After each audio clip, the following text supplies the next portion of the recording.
নমস্কার বন্ধুরা, আপনাদের আরও একবার স্বাগত জানাই পাবলিক ভিউ কলকাতাতে। বন্ধুরা, আজকের এই ভিডিওতে আইএসএল নিয়ে কিছু গুরুত্বপূর্ণ আপডেট দেওয়ার আছে। যেমন জয় গুপ্তা আর লাললেংজোড়া ছাংটেকে মোহনবাগান দল কি সত্যিই নেবে? দেখুন, যখন জয় গুপ্তা আর লাললেংজোড়া ছাংটের নিউজটা আজ থেকে 2 সপ্তাহ আগে বেরিয়েছিল, তখন কিন্তু আমি আপনাদেরকে পুরো ক্রিস্টাল ক্লিয়ার বলে দিয়েছিলাম যে লাললেংজোড়া ছাংটেকে মোহনবাগান নিচ্ছে না, কারণ মুম্বাই লাললেংজোড়া ছাংটেকে ছাড়ার জন্য কোনো রকম ইন্টারেস্টেড নয়। তাই লাললেংজোড়া ছাংটে মোহনবাগান দলে আসবে, এইটা আমি মনে হচ্ছে পুরোপুরি ফেক নিউজ। এটা আপনাদের কিন্তু তখন আমি জানিয়েছিলাম। তো দেখুন, বর্তমানে কিন্তু এই নিউজটা কনফার্ম করলো মার্কাস মার্গোলাও। মার্কাস তিনি জানিয়ে দিলেন যে লাললেংজোড়া ছাংটে মোহনবাগান দলে আসবে। এটা কিন্তু সত্যি নয়, এটা মিথ্যে নিউজ।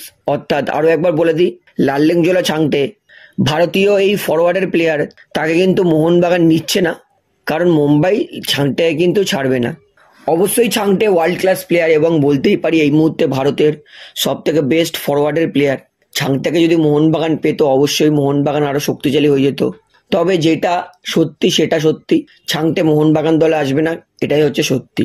তো জয়গুপ্তার আপডেটেও কিন্তু আমি আপনাদেরকে বলেছিলাম, বর্তমানে সুভাশিস বোস যা পারফরমেন্স করছে, আমি কোনোদিনই খুশি হব না যে সুভাশিস বোসকে ছেড়ে যদি মোহনবাগান জয়গুপ্তাকে খেলায়। এবং আমি বলেছিলাম যে জয়গুপ্তা মোহনবাগান দলে আসবে, এর সম্ভাবনা কিন্তু খুবই কম। তো এটাও কিন্তু পাকাপাকি করলো মার্কাস এটাও জানিয়ে দিল যে এফসি গোয়া তারা কিন্তু জয়গুপ্তাকে ছাড়বে না। অর্থাৎ ছাংটে আর জয়গুপ্তা দুজনেরই কিন্তু মোহনবাগান দলে আসার সম্ভাবনা নেই।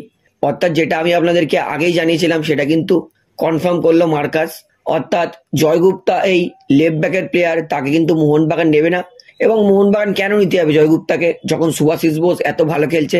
বলতেই পারি এই সিজনে যদি সেরা লেফট ব্যাকের যদি পুরস্কার হতো, তাহলে সেটা সুভাশিস বোসই পেত। এবং এই সিজনে যেহেতু মোহনবাগানের কাছে বেস্ট লেফট ব্যাক ছিল, তাই অন্য দলের লেফট ব্যাককে মোহনবাগান কেন নিতে যাবে? তো জয়গুপ্তা ছাংটে দুজনেই কিন্তু মোহনবাগান দলে আসবে না, এটা কিন্তু কনফার্ম নিউজ।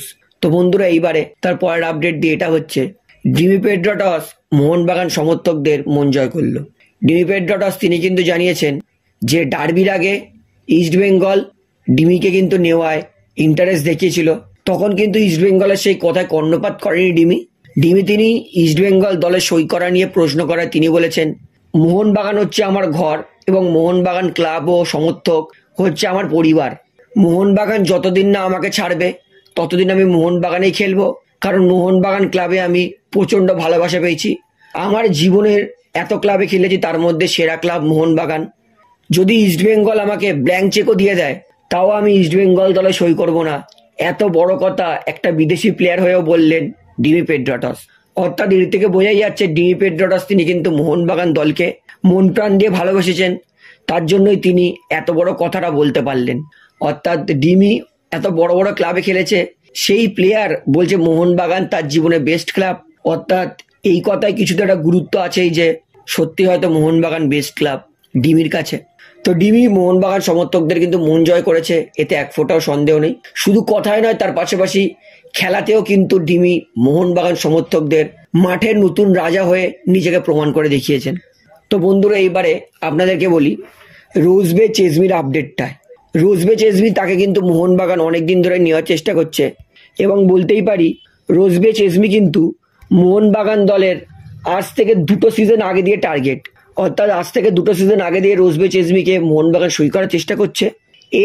তার আগের সিজন মোহনবাগান যখন রোজবে চেজমিকে কন্ট্রাক্ট অফার করেছিল, তিনি বলেছিলেন তিনি এই মুহূর্তে ভারতে খেলার জন্য প্রস্তুত নয়।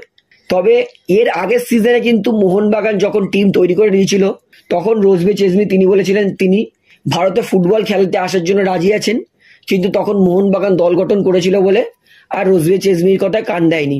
তবে বর্তমানে রোজবে চেজমি কিন্তু মোহনবাগান দলে আসার জন্য রাজি আছেন। মোহনবাগানও কিন্তু রোজবে চেজমিকে নেওয়ার জন্য রাজি আছেন, কিন্তু মোহনবাগানের প্রথম চয়েস খেলোয়াড় হচ্ছে জনি কাউকো।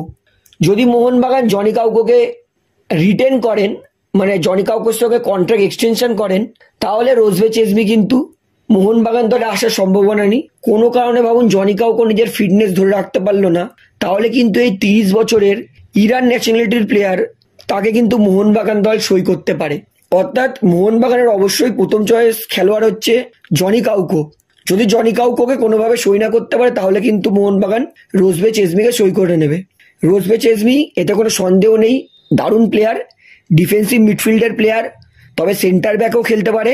উচ্চতা 6 ফুট 4 ইঞ্চি, মার্কেট ভ্যালু 5 কোটি 20 লক্ষ, ইরান ন্যাশনালিটির প্লেয়ার, বয়স 30, অর্থাৎ দারুণ প্লেয়ার, এতে 1 ফুটাও সন্দেহ নেই।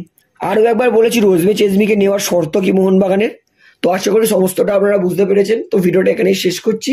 ভিডিওটি ভালো লাগলে অবশ্যই লাইক করুন, কমেন্ট করুন, শেয়ার করুন, এবং বন্ধুরা চ্যানেলটি তারা নতুন আছেন সবাইকে অনুরোধ করবো তারা অবশ্যই পাবলিক ভিউ কলকাতা এই চ্যানেলটিকে সাবস্ক্রাইব করে বেল আইকন প্রেস করে অল করে রাখবেন। ধন্যবাদ।